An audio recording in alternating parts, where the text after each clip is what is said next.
অপরাজেয় নেত্রী সাবেক প্রধানমন্ত্রী মরহুমা বেগম খালেদা জিয়ার জীবন সংগ্রামের নানা গুরুত্বপূর্ণ দিক উঠে আসে এটিএন বাংলার বিশেষ আয়োজন সাধারণের মাঝে অসাধারণ বেগম খালেদা জিয়ার শীর্ষক ইস্পাহানী মির্জাপুর শুভরাত্রি আলোচনা অনুষ্ঠানে এটিএন বাংলার বার্তা পরিচালক হাসান আহমেদ চৌধুরী কিরণের সঞ্চালনা ও পরিচালনায় অনুষ্ঠিত এই আলোচনায় অংশ নেন বিশ্ববিদ্যালয় মঞ্জুরি কমিশন ইউজিসির চেয়ারম্যান প্রফেসর ডক্টর এস.এম.এ. ফায়েজ এবং সাবেক প্রধানমন্ত্রী বেগম খালেদা জিয়ার উপ প্রেস সচিব ও সিনিয়র সাংবাদিক আব্দুল আহমেদ।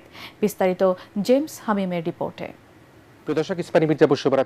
তিনবারের সাবেক প্রধানমন্ত্রী বেগম খালেদা জিয়ার সাথে বাস্তব জীবনের নানা অভিজ্ঞতা তুলে ধরেন বিশ্ববিদ্যালয় মঞ্জুরি কমিশন ইউজিসির চেয়ারম্যান প্রফেসর ডক্টর এস.এম.এ.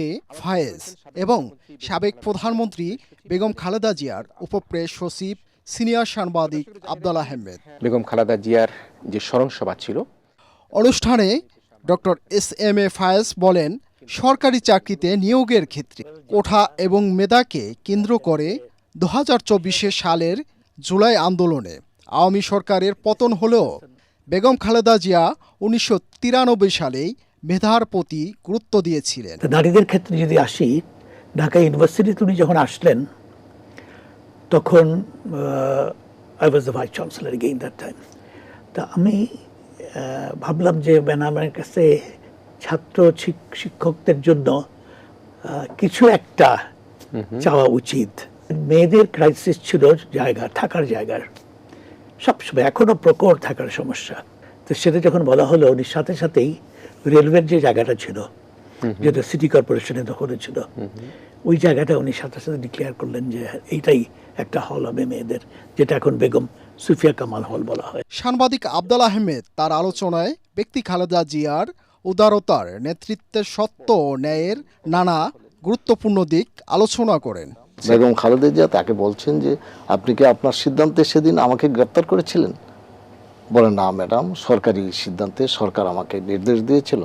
বলে, তাহলে আপনি তো রাষ্ট্রের কাজ করেছেন, রাষ্ট্র আপনাকে নির্দেশ দিয়েছে, সুতরাং রাষ্ট্রের প্রতি যদি আপনার কমিটমেন্ট থাকে আপনি আপনার কাজ করুন, আপনার পদত্যাগের প্রয়োজন নেই। এবং আমিনুল হক সাহেব উনিও পদত্যাগ করতে গিয়েছিলেন, কারণ হলো উনি আওয়ামী লীগের একজন বুদ্ধিজীবী ছিলেন এবং আওয়ামী রাজনীতির সঙ্গে উনি সংশ্লিষ্ট ছিলেন। আওয়ামী রাজনীতির সঙ্গে আমি জড়িত, তো আমি পদত্যাগ করতে চাই।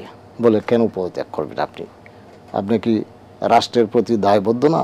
বেগম খালেদা জিয়া আপসহীন নেতৃত্ব, মানবিকতা, ন্যায়নিষ্ঠা তাকে অমর করে রাখবে, চির অমর হয়ে থাকবে তার আদর্শ।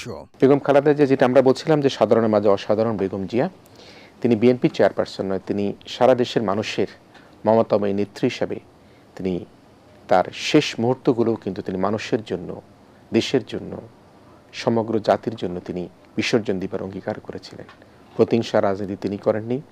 তিনি সবসময় চেয়েছেন এই বাংলাদেশকে কিভাবে আরও বেশি উন্নয়নমুখী করা যায়, আরও বেশি সমৃদ্ধিশালী করা যায়। জেমস হামিম, এটিএন বাংলা, ঢাকা।